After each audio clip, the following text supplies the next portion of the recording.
quand j'étais enceinte de ma fille aînée. C'était en 1983. Et je ne sais pas pourquoi, mais j'ai vraiment, tout de suite, c'était une évidence que je voulais accoucher chez moi. À l'époque, j'habitais dans un appartement à Clermont-Ferrand. Et puis en fait, on a déménagé l'été dans une petite maison quand même assez perdue. Et puis, bon, à l'époque, le suivi médical n'était pas du tout le même qu'aujourd'hui, c'est-à-dire qu'il y avait la déclaration de naissance à 3 mois, après il y avait une visite au 6e mois, et après visite 8e et 9e mois. Donc ça faisait quand même pas beaucoup par rapport à tout ce que les femmes ont aujourd'hui. Et moi j'ai fait ma déclaration auprès d'un médecin généraliste. La visite du 6e mois, j'ai été voir le médecin du village d'à côté où j'habitais, puis c'était un vieux médecin qui faisait médecin de famille un petit peu et qui, quand je lui ai parlé je lui ai carrément demandé s'il faisait des accouchements à la maison, donc il avait l'air surpris, mais à la fois, en 83, il y avait encore des médecins de famille qui faisaient des accouchements de temps en temps. Et là, il m'avait dit, non, mais ma voisine, elle m'a appelé au dernier moment et j'y suis allée. Donc je m'étais dit, bon, je ferai comme ça, si je trouve personne, je l'appellerai au dernier moment, il viendra. Et puis entre-temps, moi j'allais à la coopérative bio de Clermont-Ferrand à cette époque-là. Et un jour, je vois une petite annonce, je ne sais pas comment c'était, mais en tout cas, il y avait un médecin généraliste qui accompagnait des naissances à la maison. Et du coup, je suis allée la rencontrer. Et puis, elle devait venir faire une visite un petit peu avant la date prévue. Puis, elle a pas pu. À l'époque, nous, on n'avait pas le téléphone. Donc, c'est vrai qu'aujourd'hui, on a du mal à s'imaginer ça avec les portables et tout ça. Mais nous, on n'avait pas de téléphone fixe. Il fallait faire 10 km pour aller à la cabine téléphonique la plus proche. Et voilà quoi. Donc nous le jour de la visite de ce médecin, elle est pas venue, on l'a attendue et puis voilà. Je pense que j'ai dû appeler quelques jours après pour savoir. Elle m'a dit qu'elle n'avait pas pu venir. Bref. Et en fait, quand l'accouchement a commencé, là j'ai réalisé que j'avais un compagnon qui n'était pas du tout à la hauteur, c'est-à-dire hors de question qu'il se lève. Il m'a envoyé bouler, il a même été agressif. Donc moi, toute la nuit, j'ai tourné en rond dans la maison en me demandant un petit peu ce qui se passait, tu vois. Donc j'ai marché, en fait, toute la nuit, j'ai marché. On avait l'eau courante, mais on n'avait même pas de fosse septique, rien du tout. On avait juste un petit robinet avec un évier qui s'écoulait dehors. On n'avait pas d'eau chaude. Et on avait, pour les toilettes, en fait, on avait un seau hygiénique qu'on allait vider quelque part dans le jardin. Et du coup, je suis restée sur ce seau hygiénique. C'est un seau à large bord. Quand j'ai vu plus tard mes premiers tabourets d'accouchement, je me suis dit, en fait, c'est assez similaire au niveau de la forme. Donc j'ai passé pas mal de temps assise sur ce seau, à m'asseoir, me relever. Bon, puis au petit matin, Olivier s'est réveillé. Il m'a dit, quand je lui ai raconté un petit peu ce qui se passait, il m'a dit, oh là là, mais les contractions, ça fait pas mal. Bois une tisane, ça passera. Donc moi, j'ai essayé de boire la tisane, mais bon, ça passait pas vraiment. Et puis donc, je lui ai demandé d'aller appeler le médecin généraliste, qui était une femme qui avait travaillé avec des sages-femmes et qui était, le temps qu'il la joigne, le temps qu'elle vienne, il a dû s'écouler 2 heures et miraculeusement, pendant ces 2 heures-là, tout s'est arrêté. Donc j'étais dans mon lit, j'ai dû me reposer, tu vois, pendant 2 heures. Quelque part, j'attendais un petit peu de l'aide, je pense. Et quand elle est arrivée, elle m'a examinée, elle m'a dit « Mais pourquoi vous ne m'avez pas appelé avant? Le bébé, il est là dans un quart d'heure. » Et moi, j'avais pas complètement réalisé que j'accouchais. Enfin, je pense que j'avais réalisé au fond de moi, mais vu que à côté de moi, on me faisait croire que ce que je sentais, bon, c'était rien, que c'était pas ça, j'avais pas vraiment compris que j'accouchais. J'étais sous influence, oui.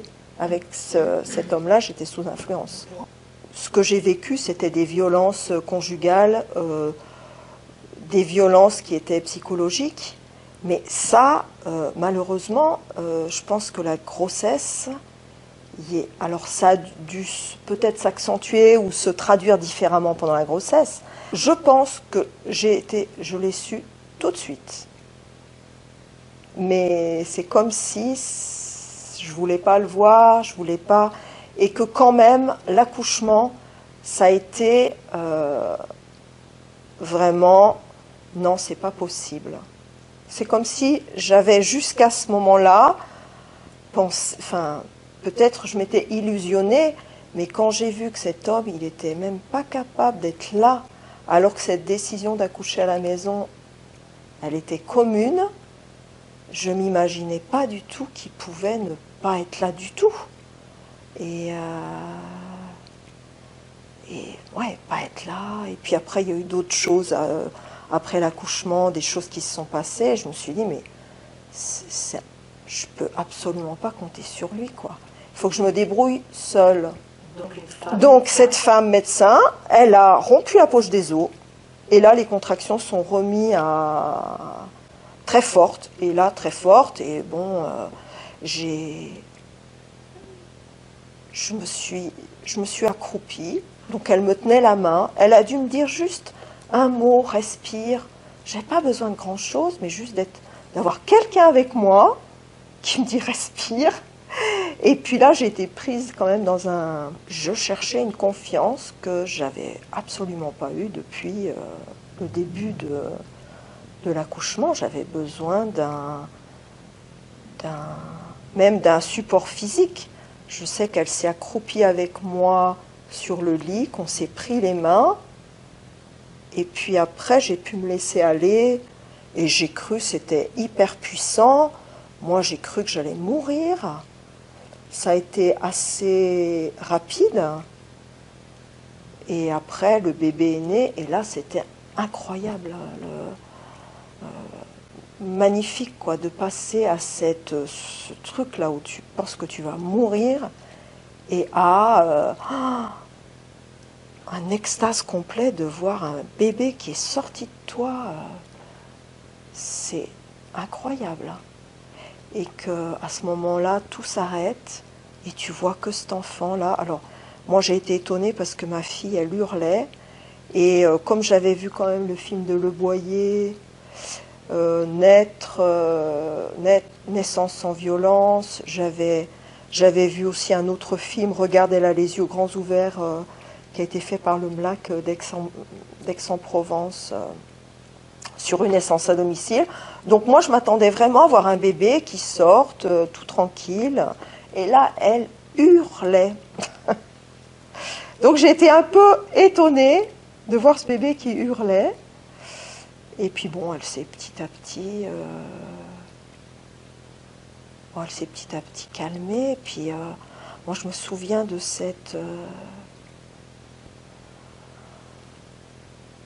de trouver cet enfant tellement magnifique, tellement beau. Il y a quelque chose de l'ordre de tomber amoureux de cet enfant-là quand il arrive. Et puis avec autour de moi le calme, personne ne me disait rien, personne ne me disait ce qu'il fallait que je fasse. C'est ce que je voulais en fait. Je sentais que comme je me rendais bien compte que je pouvais être sous influence, je me rendais bien compte que si j'avais été dans un hôpital, et je ne m'en rendais même pas assez compte, qu'on m'aurait dit quoi faire, comment me mettre, et que j'aurais pas pu vivre cette expérience. Je le savais, C'était pas très conscient en fait tout ça, mais j'ai comme l'impression d'avoir été téléguidée et, Intuitif. et que c'était très bien. D'autant plus que du coup mon bébé est né. Après le placenta, je me rappelle même pas comment ça s'est passé. Assez rapidement, elle a cherché à téter, puis là, magique, un bébé qui tète. Et je me rappelle que ce médecin, Catherine, m'avait aidé à la mettre au sein. Puis elle s'est mise à téter. Et puis après, ça n'a plus. Enfin, ça a duré plusieurs mois.